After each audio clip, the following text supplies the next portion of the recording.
Nigeria's representative at the FIBA Africa Champions Cup First Bank women's basketball team this evening pulled a stunning fight back to win the bronze medal match at the championship in Maputo in Mozambique. The team defeated former champions Angola's Primeiro de Agosto 62 points to 54 points. Nigeria trailed Angolans in the first and second quarters 10 to 17 and 11 to 15 respectively. The girls, however, found their rhythm in the third quarter, winning 22 points to 15 and sealed it up in the fourth quarter, 19 points to 7. The Angolan side defeated First Bank during the group phase of the championship.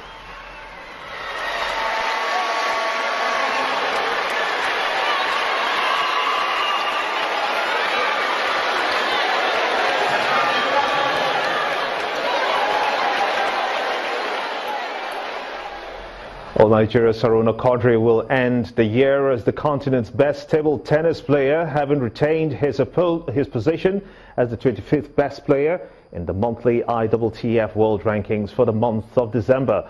Quadri is closely trailed by his arch-rival in the continent, Omar Asar, who moved from 49th to 45th in the world. Africa's most decorated table tennis player, Segun Toriola, moved 5 places up from 106 to 101 in the world. Also, Nigeria's Bode Abiodun dropped in the latest rankings. Africa's women's champion, Olufunke Oshonaike, dropped 3 places from 206 to 209 in the world. Leighton Baines this evening scored a late penalty as Everton came from behind to draw 1-1 with Manchester United at Goodison Park. Less than 5 minutes after coming on as a sub for his 100th United appearance, Moraini Filani hacked Idrissa in the box and Baines beat David De Gea from 12 yards. United had led strong encounter through Zlatan Ibrahimovic's long-range lube late in the first half. Earlier, Bournemouth completed one of the comebacks of the season to beat Liverpool for the first time in a sensational English Premier League game. Nathan Ake, of course, bundled home a 93rd minute winner for the hosts, who had been 3-1 down with 75 minutes played, ending Liverpool's 15-match unbeaten run. IAAF President Sebastian Coe is relieved that his planned reforms of the athletics world governing body have received overwhelming backing from member countries. Coe's Time for Change package, designed to tackle corruption and doping scandals, won a 95% majority from 192 who voted at a special Congress in Monaco. Mr. Coe believes that the time to kick out cheats in the sports has come. I'm incredibly proud of the work the team has done. I think it is a ringing endorsement of our commitment to do things differently. And I'm delighted also to be joined by Olivier Gers tonight. And again to thank the Congress for the trust that they have shown both in the work we've done and the Council resolve to deal with the challenges going forward. We now have structures, we now have frameworks and foundations that will create a safety net. That safety net has to also be responsive to cultural shifts and cultural changes.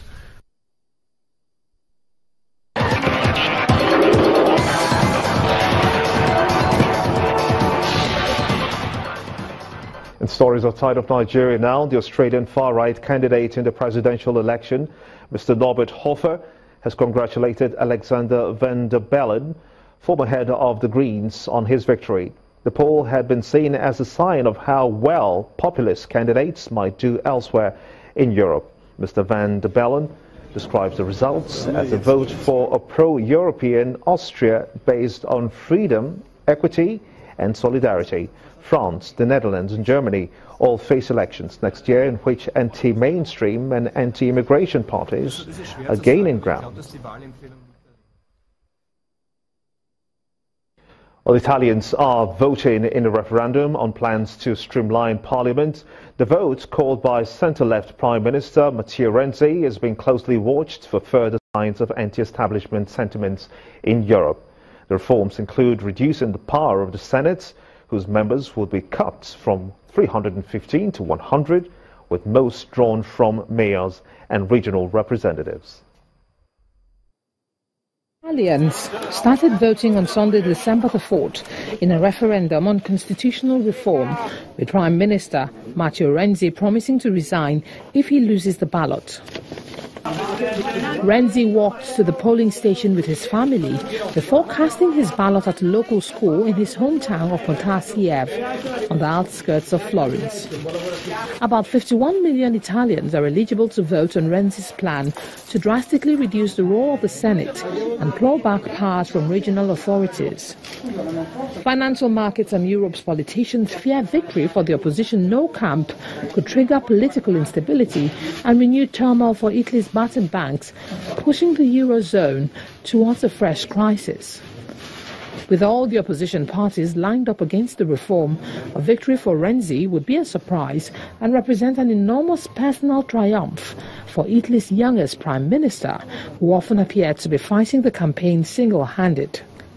With bookmakers' odds suggesting a roughly 75% chance of a win for no, speculation is rife on what Renzi will do in the event of defeat. He is widely expected to resign and has said he will play no role in any unelected technical government which President Sergio Mattarella may try to put in place.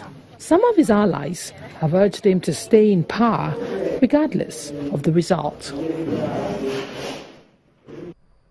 And the main news again, the Presidential Committee on Northeast Initiative has started the distribution of relief materials to internally displaced persons in their host communities. The team, which was led by the Director General of the National Orientation Agency, Dr. Garba Arabi, however, observed that most of the survivors require support from humanitarian groups.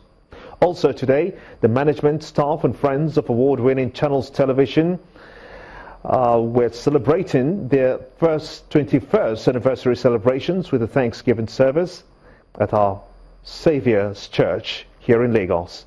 The vicar of the church, Venerable Julius Oyediran, praised the founders of the station, Mr. and Mrs. Momo, for sustaining its professionalism 21 years after. And that's how it's been on the news at 10 tonight. I want to thank you so much indeed for watching. I am Gimba Omar. Have a splendid week ahead. Good night.